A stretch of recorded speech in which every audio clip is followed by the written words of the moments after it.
Bom, 2 domingos atrás o Saulo começou a falar sobre a Páscoa. Cadê o Saulo? E aí, como é que foi, gente? Foi bom ouvir o Saulo ou não? Foi? Dá uma salva de palmas pro Saulo aí. Eu gosto do Saulo porque ele tem esse jeito duro dele, assim, eu sou cabra macho, mas no fundo ele é uma moça. Quem conhece ele mais próximo sabe que ele é uma menininha, assim, é doce como uma moça, né?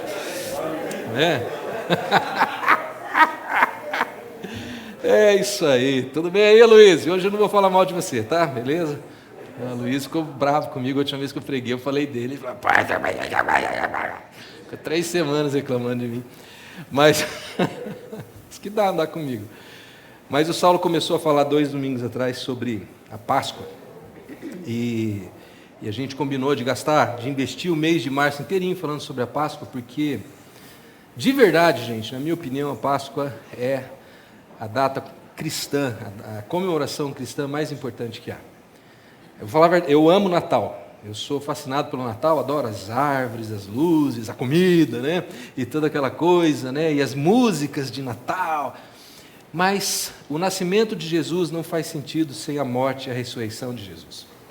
Então o Natal é o começo, mas é na Páscoa que as coisas realmente acontecem. Então, por isso, a gente conversou, eu falei, Saulo, acho que a gente podia fazer um mês inteiro para falar sobre a Páscoa, porque o significado dela é tão profundo que não dá para a gente esgotar num domingo só.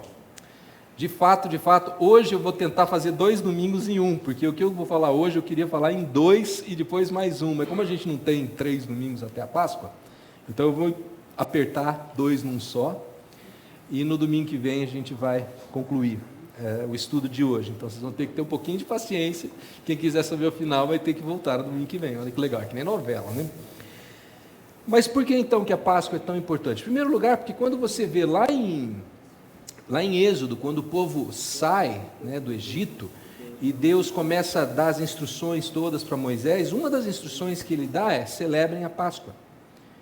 Ele decreta algumas festividades, mas a principal é a Páscoa, e é tão importante que o judeu que não participasse da Páscoa seria morto. Olha a importância da Páscoa. Então a gente vê a Páscoa acontecendo desde o princípio, mas na verdade, ela não começa também ali, ela começa antes, né? A presença do Cordeiro Pascal, desse sacrifício pascal.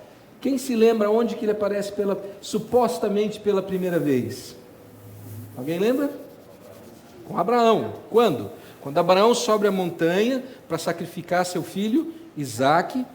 Isaque pergunta para Abraão: pai, cadê o cordeiro do sacrifício? Isaque não é bobo, Isaque fala: ups, nós estamos subindo para fazer um sacrifício, está eu, meu pai e a adaga. E eu não estou vendo o cordeiro. Acho que Isaque pensa: ih, rapaz. Aí ele fala: pai, cadê o cordeiro? E Abraão vira para ele e profetiza. E ele diz: o Senhor proverá para si o sacrifício. Mais para frente a gente vê o cordeiro aparecendo novamente. Aonde? Esse todo mundo conhece. No Egito.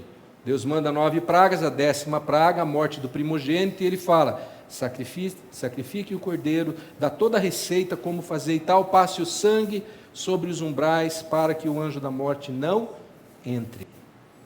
E surge o cordeiro novamente. Anos mais tarde, volta o cordeiro, aí sim vem Jesus e diz: eu sou o Cordeiro de Cristo, Cordeiro de Deus. E eu quero arriscar, agora sou eu, tá, gente? Não é uma profecia, não é uma palavra de conhecimento, sou só eu. Mas eu quero arriscar dizer que quando Adão e Eva pecam, e Deus vem até eles e faz para eles uma veste com pele de animal, eu arrisco que esse animal era um cordeiro. Não está na Bíblia, sou só eu falando, pode ser alucinação minha. Mas eu gosto de imaginar que o primeiro sacrifício do cordeiro é quando há o primeiro pecado do mundo. Que Adão e Eva pecam, Deus vai e os veste com a pele do cordeiro. Então nós vemos o cordeiro aparecendo de geração em geração, de época em época, e volta sempre e se sacrifica por nós. até que Jesus vem e faz o último e grande sacrifício e encerra esse período sacrificial, não é? E quando Jesus vem, o que ele faz? Por que é tão importante essa Páscoa? Porque, em primeiro lugar, ele mostra, ele valida, ele prova que é quem ele diz ser. Porque se vocês lerem os livros dos historiadores da época, muita gente chegava e falava: eu sou o Messias, eu sou o Cristo, eu sou o prometido. Muita gente clamava essa posição. Mas só um chegou e falou: eu sou e eu vou morrer. Mas eu vou ressuscitar. E de fato, ele veio, pregou, morreu e dali a pouco, voltei. E aí todo mundo, peraí, esse cara é diferente, que os outros vieram, morreram e morreram. C'est fini. Jesus não, ele vem, vive, morre e ressuscita. Ele prova quem ele é através da sua ressurreição. Por isso a Páscoa é tão... E entre outras coisas, ele também mostra que a vida após a morte, que até então muita gente, não, morreu, morreu, acabou, como hoje, muita gente acha que morreu, morreu. Mas Jesus fala: não, calma, a morte é uma passagem, mas há a eternidade, há algo após a morte, né? Então Jesus prova isso através da sua ressurreição. Mas hoje eu quero compartilhar algo com vocês que a gente, eu acho, não sei se vocês já pararam para observar, e como Jesus lida com a dor da Páscoa. Porque a gente há de convir que a Páscoa para Jesus foi preenchida de muita dor. A Páscoa a gente celebra com ovos e chocolates e coelhinhos, mas se você olhar o que é a Páscoa desde o começo, ela é precedida de dor. Foi assim com Adão e Eva, foi assim com Abraão. Gente, imagina Abraão subindo o monte. Vocês conseguem imaginar? Quem tem filho aqui, levanta a mão. Imagina você segurando seu filho pela mão, subindo um monte, sabendo que a hora que chegar lá em cima você vai ter que matar o seu filho. O que é isso, gente? É alegria? Você vai subir, vou comer o coelho da Páscoa. Eu não consigo imaginar uma dor mais profunda para um pai. É dor. A Páscoa é precedida por dor. Mas nós vamos ver no final que ela não encerra-se com dor, mas ela é precedida com dor. Ela foi precedida com dor por Jesus. Jesus, e é isso que eu quero mostrar hoje para vocês, através da dor de Jesus nós podemos aprender a lidar com a nossa dor, com os nossos momentos difíceis, com os nossos momentos mais sinistros, mais tenebrosos. Talvez nenhum de vocês fale assim: não, ele não sei do que você está falando, minha vida é um mar de rosas, né? Eu vivo numa ilha do Caribe, tudo tranquilo, né? Eu acho que não, a maioria de nós tem dilemas, tem problemas. Alguém aqui não tem problema nenhum? Se não tem, me passa a receita, porque eu quero saber. Mas nós temos problemas, nós temos dores na nossa vida. E hoje nós vamos olhar para a Páscoa e vamos ver como que Jesus lidou com essas dores e como nós podemos aprender a lidar com elas também. Porque nós vamos ver que Jesus, ele nos dá o exemplo perfeito de... Já vai falhar esse negócio? Jesus vai me dar o exemplo perfeito de como lidar com a dor, como lidar com os nossos sofrimentos, como lidar com esses nossos momentos difíceis. Vejam, a Páscoa, ela inclui a morte, o funeral e a ressurreição de Jesus. E tudo isso acontece num período de 3 dias, sexta, sábado e domingo, beleza? Sexta-feira foi o dia da dor, do sofrimento, da tortura.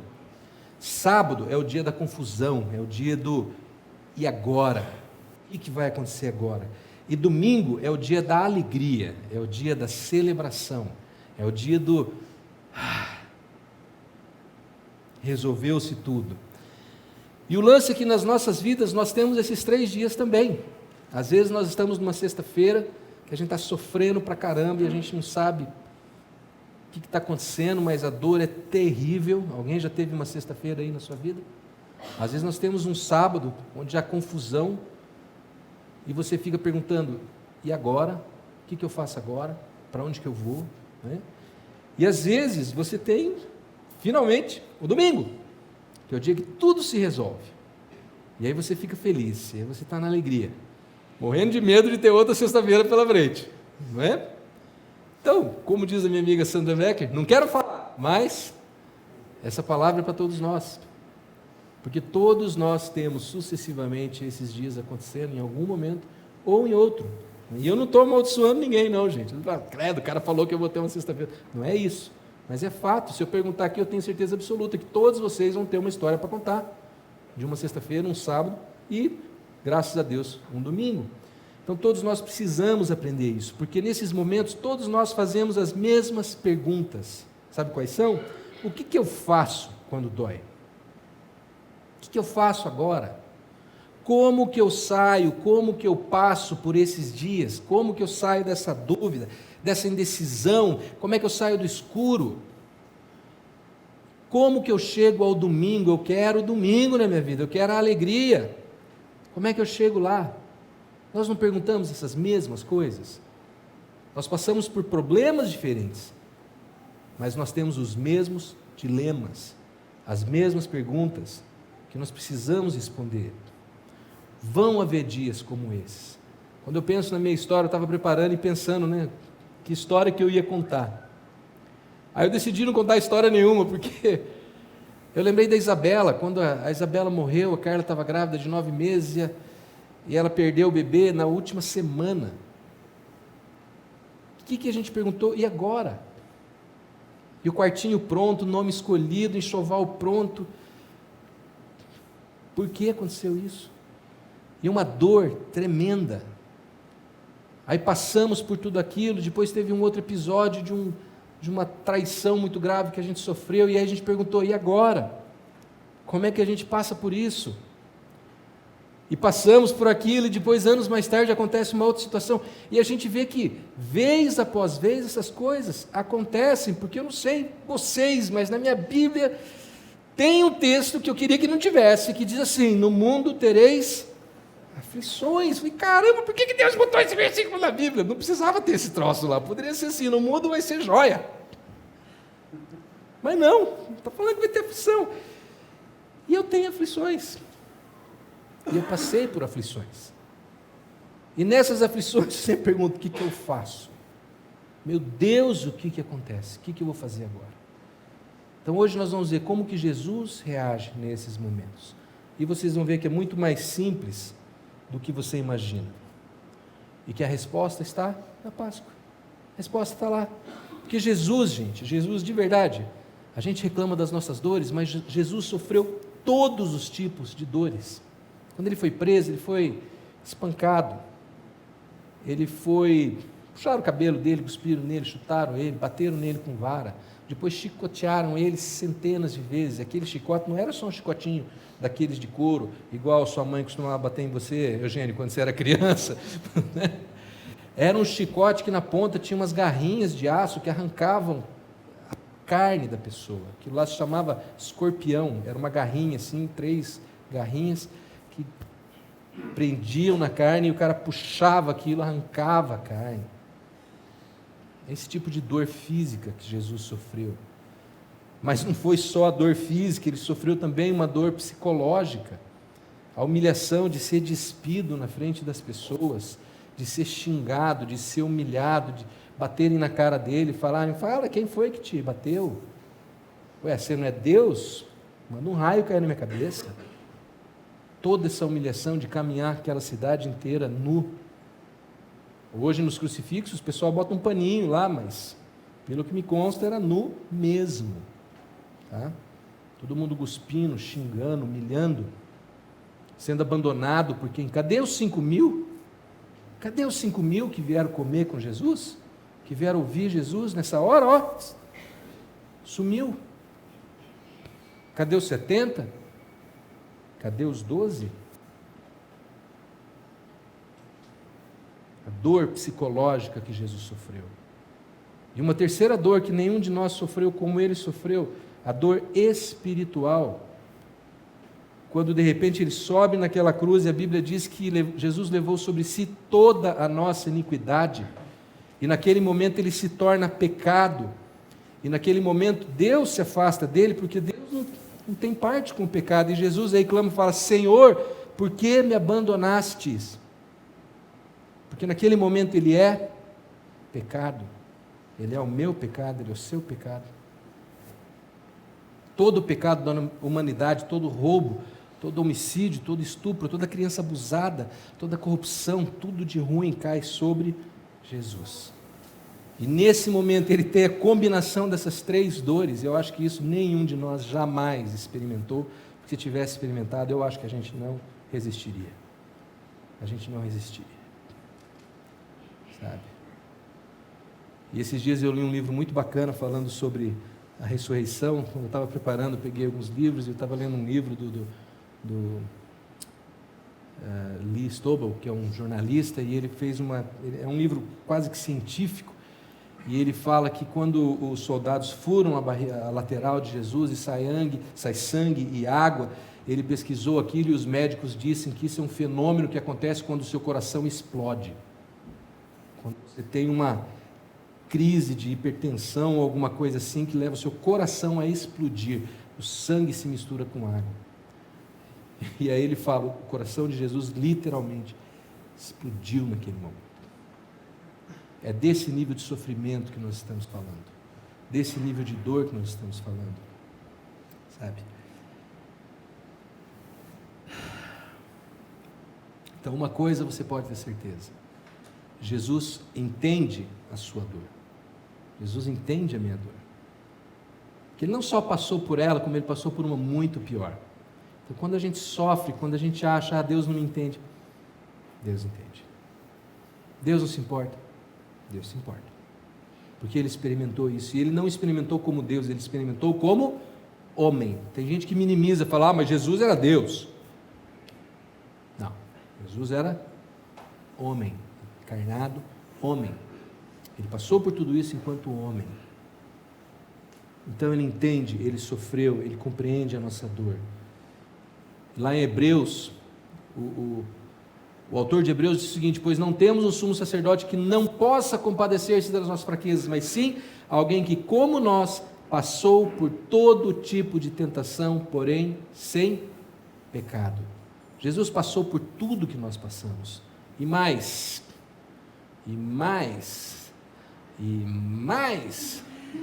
menos, por quê? Tendo em vista o que Ele mesmo sofreu quando tentado, o que tem sido agora? Ele é capaz de socorrer aqueles que também estão sendo tentados. Ele é capaz de nos socorrer. Ele sabe o caminho, Ele sabe como nos conduzir da sexta-feira ao domingo, porque Ele já percorreu esse caminho. Então o que é que a gente faz nesses dias de dor? Ô Lico, pega uma aguinha para mim, fazendo um favor. O que a gente faz nesses dias de dor? Nós seguimos o caminho que Jesus seguiu, nós fazemos a mesma coisa que Ele fez. Ele nos deu exemplo. Primeiro, eu acho que vai ser uma surpresa para a maioria de vocês, que é algo que a gente fala aqui bastante e não é muito espiritual, que a gente já imagina coisas assim sobrenaturais e tal. Obrigado, querido. Mas o que Jesus faz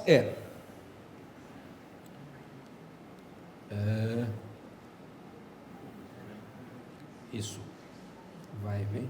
Jesus chama os seus amigos. Ele não chama os universitários, ele chama os amigos. Não tem mais esse programa dos universitários, né? Na noite que Jesus vai ser preso. Inclusive foi engraçado que, por coincidência, não foi planejado não, mas eu faço aquela leitura bíblica anual, e eu estou fazendo uma diferente agora, que ela vai fazendo um ping-pong entre Velho Testamento e Novo Testamento, né? Então no Velho Testamento eu estou terminando Êxodos, no Novo estou terminando Mateus, e hoje caiu exatamente nesse texto. Falei, caramba, botei lá, deu esse texto. Na noite que Jesus foi traído, ele sai, eles têm aquele momento de ceia e tal, e ele sai e ele chama os seus discípulos para irem orar. É engraçado que ele não vai sozinho, ele chama os discípulos, ele procura os seus amigos, ele chama aqueles 11 que ainda estão com ele, porque um já vazou, né? Que eles saem, Judas espirra, e Jesus vai com os 11 para o monte orar. Vocês lembram que um dia eu fiz aqui uma palavra, que eu falei sobre comunhão verdadeira, e fiz aqueles círculos, lembra? Que eu falei que a gente tem os 5.000 do Facebook, daí nós temos 70 do ministério, daí nós temos os 12 ou 11, né? Melhor 11 do que 12, né? E finalmente nós temos os 3. E lembra que eu usei esse texto naquele dia? Quem não sabe do que eu estou falando, me pergunta, depois eu explico. Quando Jesus se vê no momento mais difícil da sua vida na terra, prestes a encarar esse momento, a primeira coisa que ele faz, chama os amigos. Ele chama os 11. Tá? Isso está lá em Mateus 26. Põe aí para mim, Carlos. Mateus 26, 36. Então Jesus foi com seus discípulos para um lugar chamado Getsêmani e lhes disse: sentem-se aqui enquanto eu vou ali orar. Tá? Ele chama os 11. Quando ele chega lá, ele separa aqueles 3 mais chegados. Levando consigo Pedro e os 2 filhos de Zebedeu, começou a entristecer-se e a angustiar-se. E diz-lhes então: a minha alma está profundamente triste, numa tristeza mortal. Fiquem aqui e vigiem comigo. Olha a honestidade com que Jesus fala para esses homens. A minha alma está numa tristeza mortal, fiquem aqui e vigiem. Aí o que ele faz? Ele se joga no chão, literalmente, ele se joga no chão e clama a Deus. Indo um pouco mais adiante, prostrou-se com o rosto em terra e orou: meu Pai, se for possível, afasta de mim esse cálice. Contudo, não seja como eu quero, mas sim como tu queres. Daqui a pouquinho a gente vai falar sobre isso, por enquanto vamos ficar nos amigos. Mesmo Jesus, o Filho de Deus encarnado, precisa dos seus amigos. Por alguma razão, ele quer ter os amigos ali do lado. O que eles fizeram naquele momento? Nada. Mas eles estavam ali. E muitas vezes nós precisamos dos nossos amigos, não para fazer algo, mas simplesmente para estar ali, para estar do nosso lado, para nos ouvir, para ter aquela presença. E quando Jesus está com eles, ele é honesto, ele é verdadeiro. E ele diz: a minha alma está profundamente triste, numa tristeza mortal. Com quantas pessoas você é honesto assim? Com quantas pessoas você tem esse nível de intimidade, esse nível de transparência? Não com muitas, eu aposto. Tá? Muitas vezes a gente pergunta para as pessoas: e aí, como é que você está? A pessoa fala: tudo bem. Tudo bem mesmo? Está tudo bem mesmo? Com quem você pode chegar e falar: olha, na verdade, estou passando um perrengue, não está legal? Quantas pessoas você tem essa intimidade? Nós precisamos ter isso. Jesus tinha pessoas assim, e eu acho que isso para mim isso prova que nós precisamos ter pessoas assim na nossa vida. E é por isso que o projeto da nossa igreja inclui os grupos de mentoria e os grupos, eventualmente, familiares. E no final do culto eu já vou dar uma dica aí do que vai acontecer no futuro. Mas por isso é tão importante, gente. Às vezes as pessoas pensam: mais um grupo, mais um estudo, mais uma coisa, esse pessoal quer controlar tudo. Não é isso. Nós cremos que nós precisamos ter alguém com quem a gente possa chegar e falar: a minha alma está profundamente triste, numa tristeza mortal. Fique aqui comigo, ore comigo. Aonde a gente encontra gente assim? Onde nós vamos encontrar alguém assim? Deus não quer que você suprima a sua dor. Deus quer que você tenha alguém para compartilhar essa dor. Para compartilhar essa dor. Sabe, em Gálatas, Paulo fala que a gente deve levar os fardos pesados uns dos outros e assim cumprir a lei de Cristo. De que lei que Paulo está falando? De que lei? Ame. Ame o seu próximo. É dessa lei que Paulo está falando. Leve os fardos pesados uns dos outros e assim cumpra a lei de Cristo. Que lei? Ame o seu próximo. Lembra das bolinhas? Ame o seu próximo. É para a gente ajudar um ao outro. É para a gente cuidar um do outro. É para a gente amar um ao outro. E eu olho para a minha história, eu vejo cada momento difícil da minha vida, eu tinha um amigo lá do meu lado, eu tinha alguém comigo, às vezes, dando conselhos ruins até, mas estava lá. Você sabia que você tinha alguém do seu lado. Se der conselho bom é melhor, né, Cris? E se eu não tivesse amigos assim, eu não sei o que teria acontecido. Gente, não dá tempo de eu contar, mas eu gostaria de um dia poder compartilhar com vocês. Quantas vezes a gente está numa crise terrível, e toca o telefone e é um amigo. E esse amigo tem uma palavra, ou esse amigo aparece em casa. Esse amigo fala, olha, eu estava orando e o Senhor falou para eu te fazer isso. Eu estava orando e o Senhor me falou para te dar isso. Eu estava orando e o Senhor me falou isso. Quantas vezes isso aconteceu na minha vida? Nós precisamos de pessoas assim na nossa vida.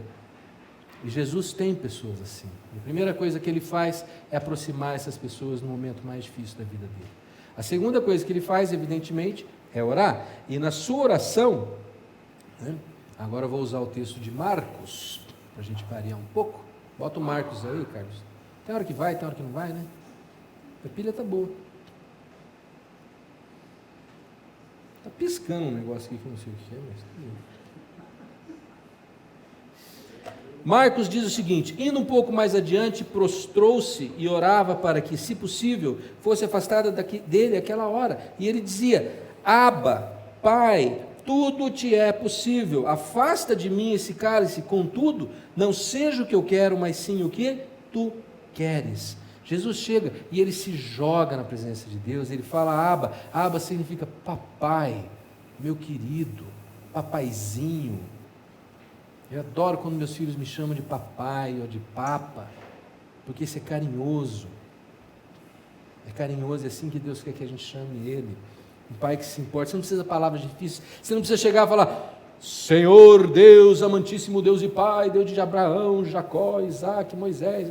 Você pode se quiser, pode, mas não precisa. Que Deus quer que você abra o seu coração diante dEle e peça, e fale as 3 coisas que Jesus fala.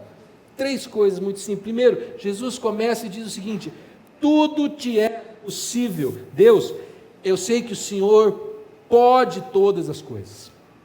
Tudo te é possível. Estabeleça quem é que manda.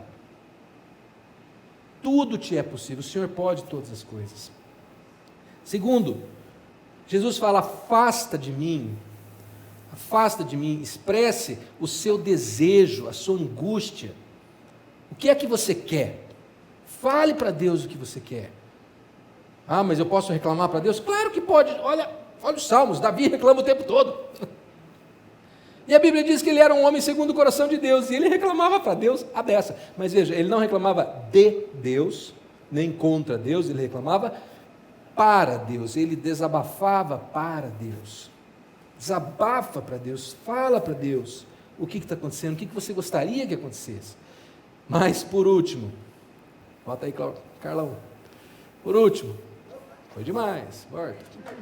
Clame pela vontade de Deus, que Deus estabeleça a vontade dEle. E aí vem o mais difícil: confie na vontade de Deus. Que a gente até pede: Senhor, faz a tua vontade sobre a minha vida, mas de preferência do jeito que eu quero, né? Não é verdade? Mas é orar e falar: Senhor, eu quero a tua vontade. Agora, se todo esse contexto não é a tua vontade, muda tudo, Deus. E por favor, muda rápido, porque eu não tenho a mesma estrutura que Jesus teve, né? Muda rápido. Em cada uma das suas lutas, em cada uma das minhas lutas, nós precisamos fazer essa oração, gente. Nós precisamos fazer essa oração, estabelecer quem manda, quem é soberano. Colocar diante dele a nossa angústia, colocar diante dele a nossa dor e clamar pela realização da vontade dele. É isso que a gente faz na sexta-feira da nossa vida. É isso que a gente faz nesses momentos de dor. E é isso que Jesus faz, e é interessante. Hoje eu percebi uma coisa ouvindo Mateus, hoje, que Jesus faz isso 3 vezes. Ele faz 3 vezes a mesma oração. E eu fiquei pensando: por que será que Jesus pede a mesma coisa 3 vezes? É para convencer a Deus ou é para convencer a sua própria carne? Será que nós repetimos as nossas orações para convencer a Deus ou somos nós mesmos que precisamos ser convencidos de que Deus é soberano, de que Ele me ouve e de que Ele tem um propósito maravilhoso para a minha vida? A gente pensar. Aí Jesus termina de orar, os soldados chegam e o prendem. E assim quase se encerra a sexta-feira. De sexta para sábado, há uma série de julgamentos, há 6 julgamentos de fachada, 3 julgamentos judeus, 3 julgamentos romanos, todos são ilegais, porque são à noite, não tem validade, eles manipulam as testemunhas, procuram pessoas, para falar o que eles querem. Aí eles o torturam, pregam ele na cruz e ele morre e tudo acabou. Acabou.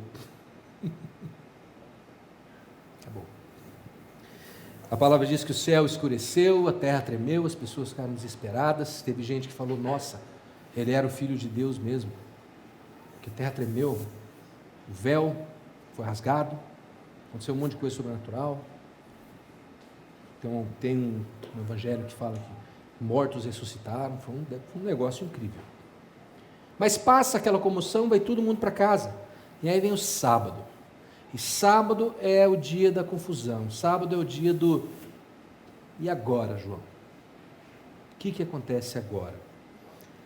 Imagina, eu queria imaginar como será que os discípulos se sentiam. Porque eles ficaram 3 anos caminhando com Jesus, e Jesus entendendo, poxa, Jesus é o Messias, Jesus é o Salvador, Ele vai nos libertar dos romanos, Ele vai ser o nosso rei, Ele vai isso, Ele vai aquilo, e pai, agora... Ele morreu. E agora? Tudo que a gente planejou, tudo que a gente sonhou, nós andamos junto, viajamos junto, fizemos junto, e a gente achou que ia estar com Ele sempre. Ele morreu. E agora? O que aconteceu? Por que Jesus não se libertou? Por que Jesus não desceu da cruz? E eu fico pensando aqueles homens, imaginando, peraí, a gente não viu ele acalmar a tempestade? A gente não viu ele multiplicar o pão? A gente não viu ele ressuscitar Lázaro? Por que ele não desceu da cruz? Será que ele não tinha poder para isso? E eles não entenderam que o que prendeu Jesus na cruz não foram os pregos. O que prendeu Jesus na cruz foi o amor. Jesus escolheu morrer. Jesus não foi um mártir que foi pego à força e assassinado, como tantos que a gente tem na nossa história. Jesus morreu porque Ele escolheu. Tanto que quando Pedro saca da espada e arranca a orelha do assistente do sacerdote, Jesus fala: não faça isso, porque a profecia precisa se cumprir. Eu preciso ir. Jesus escolhe entregar a própria vida, por amor a mim, amor a vocês, amor aos nossos filhos, aos nossos netos, às próximas gerações e às gerações passadas. É por isso que Jesus morre, por amor, por amor. Então vocês imaginem a confusão daqueles homens. Puxa vida, Jesus deveria ser o nosso libertador, Jesus deveria fazer e acontecer. E agora? E esse é o sábado deles, cheio de arrependimentos. E se eu tivesse feito isso? E se eu tivesse feito aquilo? E de repente Pedro: e se eu não tivesse negado? E se a gente tivesse pego Judas antes, descoberto que ele era o traidor? Quantos arrependimentos você já teve no sábado da sua vida? Que sexta é aquele dia da dor, que tudo desaba. O sábado é o dia que a gente para e pensa: e se eu não tivesse feito? E se eu não tivesse ido? E se eu tivesse ido? Se eu tivesse feito? Se eu tivesse falado sim? Se eu tivesse falado não? Se eu tivesse aceitado ou não aceitado? E se? E a gente se agoniza com esses e-ses. E eu acho que é isso que acontece com os discípulos naquele sábado. Se martirizam com todas as possibilidades do que poderia ser ou ter sido. E principalmente com a dúvida do que vai ser agora. O que vai ser agora? O que vai acontecer agora? Será que nós somos os próximos? Mataram Jesus? Será que agora eles vêm atrás de nós? E se? O que acontece agora? Eu não sei quantas vezes na minha vida eu já estive no sábado. Tenho certeza que muito mais do que eu gostaria. E a pergunta é, como é que a gente passa pelo sábado? Nós vimos que nós enfrentamos a dor, chamando os amigos, buscando em Deus. E o sábado, como que a gente passa pelo sábado? Eu quero dar 2 sugestões para a gente passar pelo sábado. A primeira, ela é muito simples. É você acessar o seu banco de dados. É lembrar-se do que Deus já fez. Tem um hino bem antigo, deixa eu ver, quem que vai lembrar, quem que a gente tiver aqui? Flávio, lembra daquele hino? Conte as bênçãos, conta... o Cláudio está lá atrás, o Cláudio canta ele. Conte as bênçãos, conta quantas são, recebidas da divina mão. Vem dizê-las todas de uma vez, e verás surpreso quanto Deus já fez. Viu? Muito bem. Conte as bênçãos. Primeira coisa, acesse o seu banco de dados, fortaleça a sua fé, lembrando o que Deus já fez. Na hora da escuridão, na hora da confusão, na hora da dúvida, a gente tem uma tendência a pensar, Deus não se importa, Deus não liga. Lembra o que Ele já fez. Quantas frias Ele já te tirou, quantas furadas Ele já te livrou. Isso vai fortalecer a sua fé. Volta a fita. Lembre, por isso que eu insisto tanto no caderninho. Cadê o caderninho? Eu dei um caderninho para vocês. Cadê o caderninho? Quem está usando o caderninho? Levanta a patinha, deixa eu ver. Ó, Carla, pega a varinha. Eu dei um caderninho para vocês, para ninguém poder falar, eu não tenho caderninho. Você tem porque eu dei. E é para usar. E é para anotar o que Deus faz na sua vida, o que Deus fala com você. Porque na hora da escuridão, na hora do medo, você abre esse caderno e você vê, meu Deus, olha o que aconteceu 2 anos atrás. E Deus me livrou. Olha o que aconteceu em 1995. E olha o que aconteceu em 96, e olha o que aconteceu em 97. A nossa vida é assim, gente, a gente volta a fita. E aí você pensa, quer saber? Isso que está acontecendo agora não é nada. Porque em 95, nós perdemos uma filha. E aquela dor foi terrível. Isso aqui, fichinha.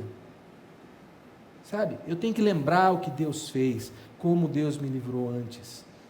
Isso fortalece a minha fé, a minha convicção de que Ele vai me libertar no futuro. E a outra coisa, eu tenho que lembrar das promessas de Deus, o que Deus diz que vai fazer por mim.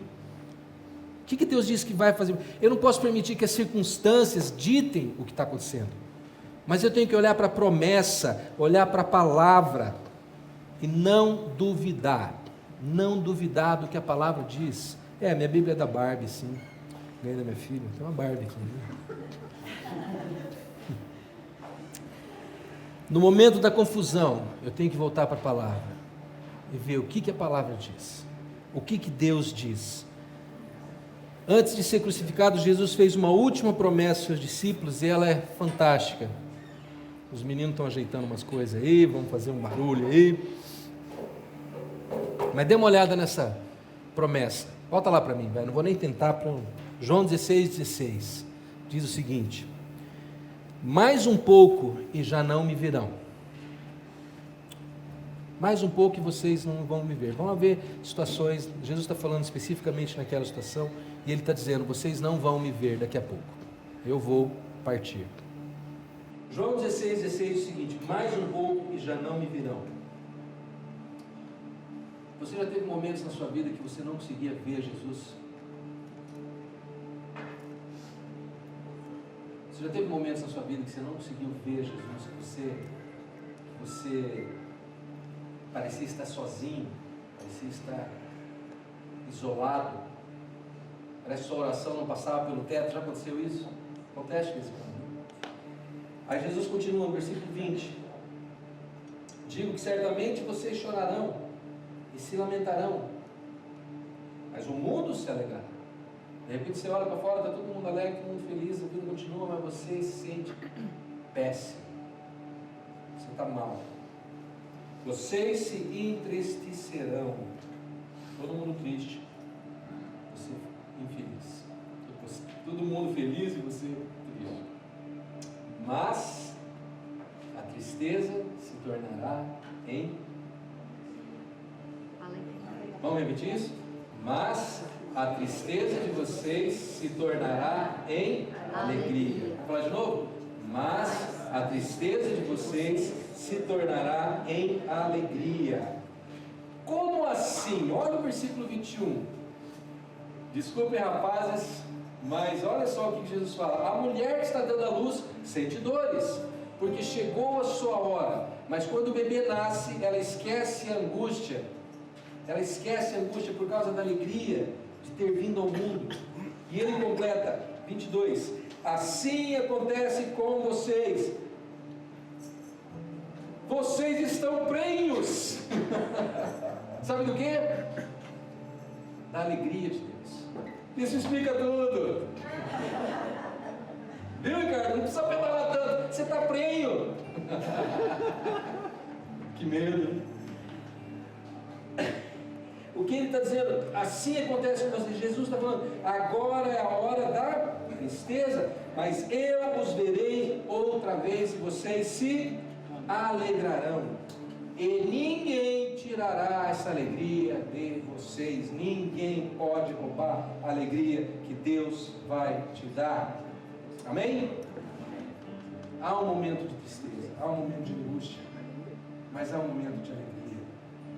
E o que ele está falando é o seguinte: nós estamos prenhos da alegria de Deus.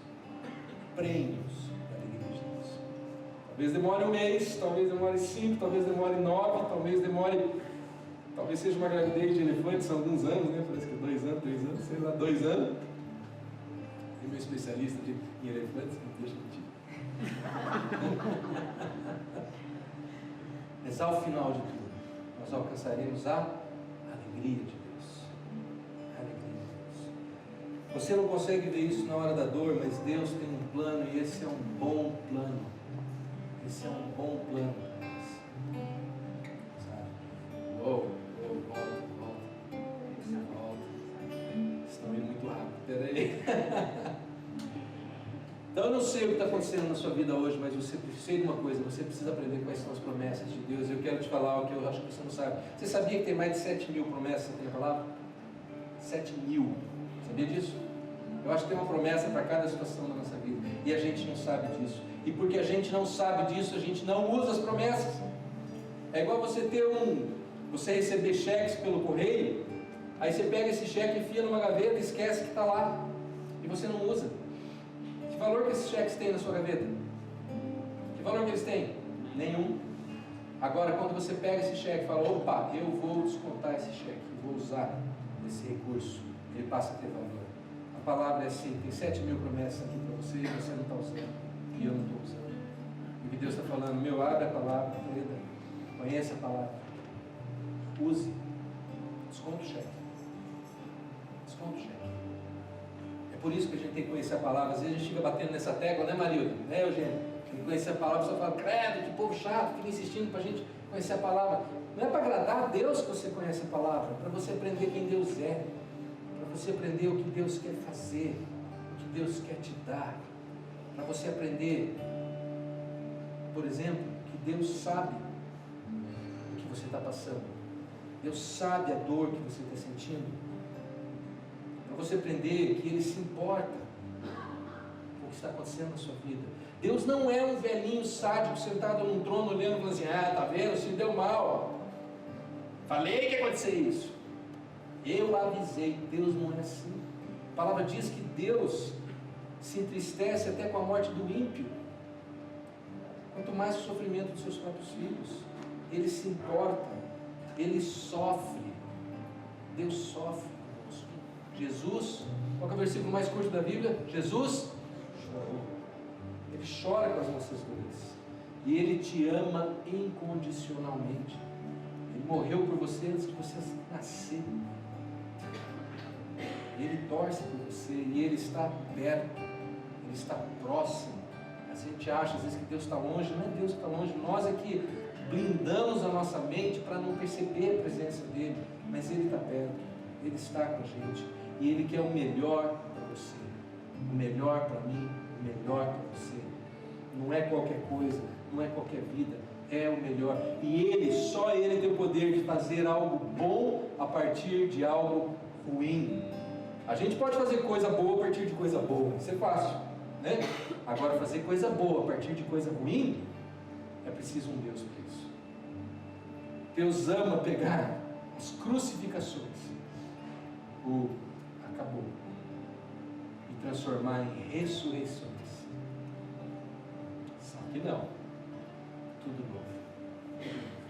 Deus ama pegar a nossa sexta-feira, o nosso sábado, e transformar num domingo, onde há alegria, onde há vida, onde há ressurreição.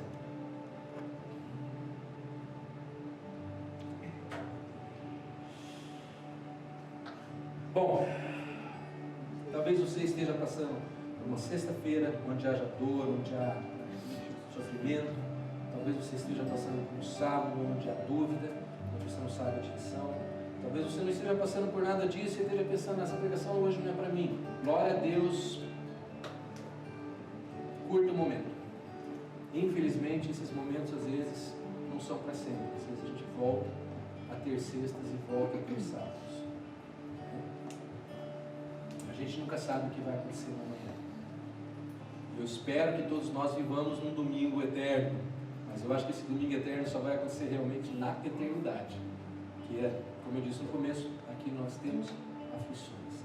Eu não sei qual é o momento que você está vivendo, eu não sei se você está na sexta, se você está no sábado. Talvez você está na sexta, você precisa fazer aquela oração que eu vou passar a chamar de a oração do Getsemane, que é: declara quem Deus é, o poder é dele, ele é todo poderoso, ele pode, ele faz. Expressa a sua dor, expressa o seu sofrimento, pede o que você quer e confia e clama pela vontade de Deus. Talvez seja o momento de você fazer essa oração. Talvez você esteja no sábado e na sua mente só há dúvida, só há escuridão, e eu quero te dar uma palavra.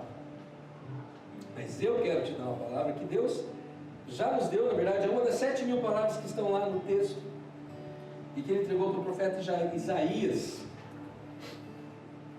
Beleza? E ele diz o seguinte, e essa palavra eu creio que é para nós também hoje. Ele diz: não tema, pois eu, Deus, o resgatei. Eu o chamei pelo nome, você é meu.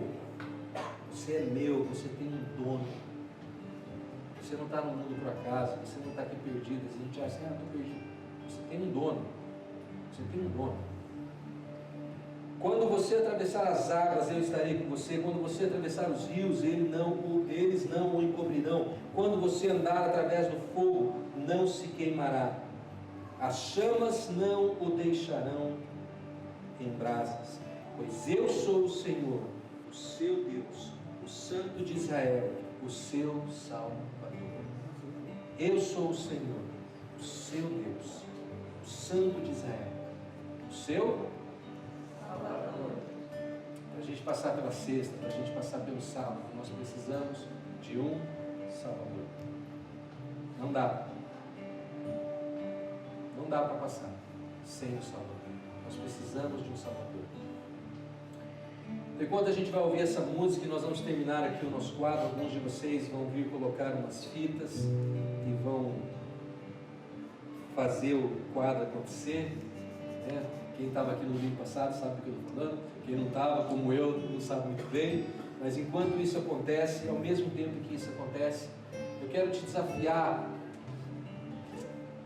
a fazer essa oração, fazer a oração que Jesus fez, sabe? Naquela sexta-feira. Falar: Senhor, Tu és todo poderoso, o Senhor tem todo o poder, Tu és Deus, Tu és magnífico, mas Tu és o meu Salvador também. Então a minha situação é essa. Coloca a sua situação e clama pela realização da vontade de Deus sobre a sua vida. E se você está nesse sábado, você está em dúvida, você não sabe para onde ir, fala: Senhor, me dá a Tua direção. Me faz lembrar do passado, quando o Senhor já me resgatou, e me faz ver o futuro que o Senhor quer me levar. Me mostra a luz no fim do túnel. Me dá uma promessa, me dá uma palavra, clareia o meu caminho. A gente possa ter esse momento agora, aí tranquilo. Alguns vão vir aqui montar as fitinhas, outros vão permanecer nos seus lugares, enfim. Nós vamos ouvir a música. Se você quiser cantar, você canta. Se você quiser só ouvir, você ouve. mas derrama o seu coração diante de Deus. Como Jesus fez, se prostre diante do Abba, Pai, aquele que te ama, aquele que se entregou por você, o Santo de Israel, o nosso Salvador. Amém?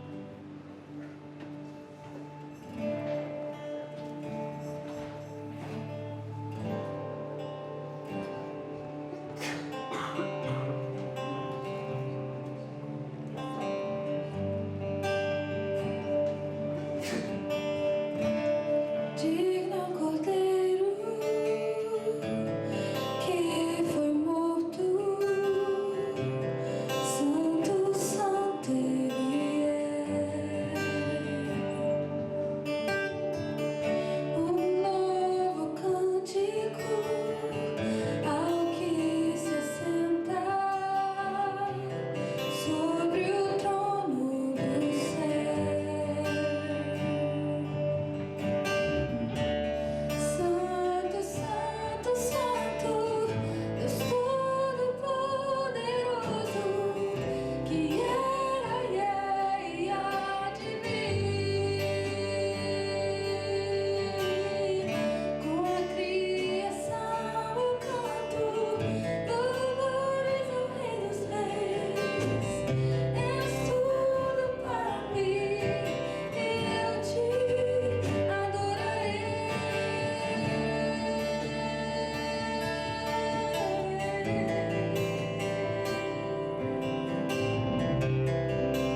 Pai, nós entregamos diante de Ti, Senhor, as nossas vidas. Querido Jesus, nós Te louvamos e nós Te adoramos, porque Tu és o nosso Rei, Tu és o nosso Senhor, Tu és o nosso Salvador. Obrigado porque há 2000 e tantos anos o Senhor entregou a Sua vida por nós. O Senhor morreu naquela cruz terrível para nos dar a vida. Nós recebemos essa vida, nós aceitamos essa vida que vem de Ti, que está em Ti. E nós declaramos o nosso amor, a nossa entrega, a nossa devoção a Ti, Senhor, que só Tu és digno de toda adoração. E agora nós entregamos também toda a nossa dor.